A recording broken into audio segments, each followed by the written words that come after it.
ఉమ్మడి ఖమ్మం జిల్లాలో ఇసుక బంగారంలా మారిపోయింది. ఇసుక దొరక్క పనులు నిలిచిపోతున్నాయని ఎమ్మెల్యేలు వాపోతున్నారు. తమ సమస్యలను మంత్రుల దృష్టికి తీసుకెళ్లారు కూడా. అయితే ఏపీ నుంచి ఇసుక వస్తే తాట తీస్తామని హెచ్చరిస్తున్నారు అధికారులు.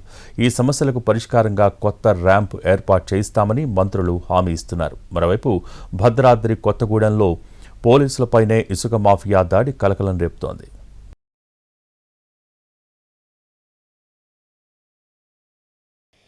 ఉమ్మడి ఖమ్మం జిల్లా సత్తుపల్లి, అశ్వారావుపేట నియోజకవర్గాల్లో ఇసుక కొరత తీవ్ర రూపు దాల్చింది.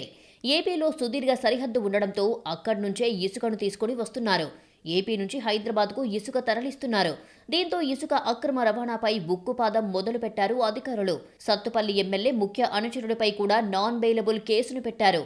అలాగే సత్తుపల్లి, వేంసూరు, వియ్యం బంజర్ పోలీస్ స్టేషన్లలో కూడా ఇసుక అక్రమార్కులపై నాన్ బెయిలబుల్ కేసులు నమోదయ్యాయి.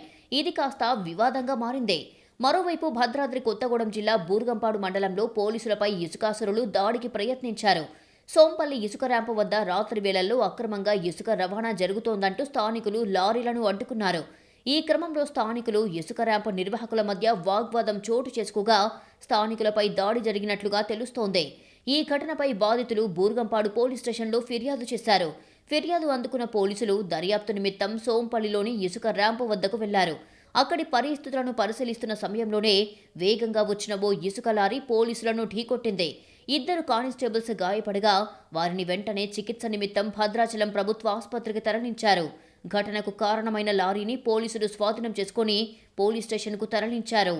మరోవైపు ఇసుక కొరతతో ఇబ్బందులు పడుతున్నామంటూ ముఖ్యంగా సత్తుపల్లి ఎమ్మెల్యే రాగమై, అశ్వారావుపేట ఎమ్మెల్యే ఆదినారాయణ మంత్రులు తుమ్మల, పొంగులేటిల దృష్టికి తీసుకుని వెళ్లారు. తమ ప్రాంతాల్లో ఇసుక లేదని, పక్క రాష్ట్రం నుంచి వస్తే పోలీసులు పట్టుకుని కేసులు పెడుతున్నారని, దీనివల్ల ఇబ్బందులు పడుతున్నామని ఫిర్యాదులో తెలిపారు. ఇసుక కొంచెం మనకు కాస్ట్ ఎక్కువగా ఉంది, మరి క్వాలిటీ ఇసుక రావట్లేదు, మీ దృష్టి కూడా తీసుకొచ్చాను, నేను కలెక్టర్ గారు కూడా చెప్పడం జరిగింది. అది మనం కొంచెం మన శానిటైజర్ పెట్టాను, క్వాలిటీ ఇసుక ఇచ్చి కొంచెం రేట్ తగ్గిస్తే మన వల్ల కూడా ప్రయోజనకరంగా ఉంటుంది. మట్టి విషయం కూడా మన అధికారులు ఎక్కువ స్ట్రిక్ట్ గా రూల్స్ పెడతా ఉన్నారు. ఎమ్మెల్యేల వినతులతో మంత్రి పొంగులేటి శ్రీనివాసరెడ్డి 2 నియోజకవర్గాలకు ఉపయోగపడే విధంగా ములకలపల్లి ర్యాంపును ఓపెన్ చేసే విధంగా చేస్తామని హామీ ఇచ్చారు.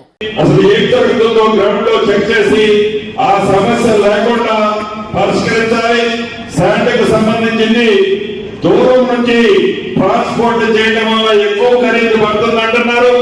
ములకలపల్లిలో నిన్న మొన్ననే కొన్ని కోరికలు శాంక్షన్ చేశాం. మన పక్కనే ఉండదు కాబట్టి రాబోయే కొద్ది రోజుల్లో ములకలపల్లి నుంచి నాణ్యమైన ఇసుకని తప్పకుండా పేదింటి ఆడబిడ్డ ఎవరైతే ఇందిరమ్మ ఇల్లు కట్టుకుంటున్నారో వాళ్ళకి ఇచ్చే కార్యక్రమాన్ని చేపడతాం. ములకలపల్లి మండలంలో గోదావరిలో వాగులు కలుస్తున్నాయి. గతంలో ఇక్కడ ఇసుక ర్యాంప్ ఉండేది. అయితే ఇప్పుడు ఆ ఇసుక ర్యాంపును ప్రారంభించేందుకు రంగం సిద్ధం చేసుకున్నట్లు తెలుస్తుంది. దీనికోసం మళ్లీ ఒక్క సొసైటీని ఏర్పాటు చేసి దాని ద్వారా ఇసుకను రవాణా చేయడానికి ప్రణాళిక సిద్ధం చేస్తున్నారు. ఇప్పటికే ఈ ప్రాంతంలో ఇసుక దొరకకపోవడం వల్ల అభివృద్ధి పనులు ఆగిపోతున్నాయి.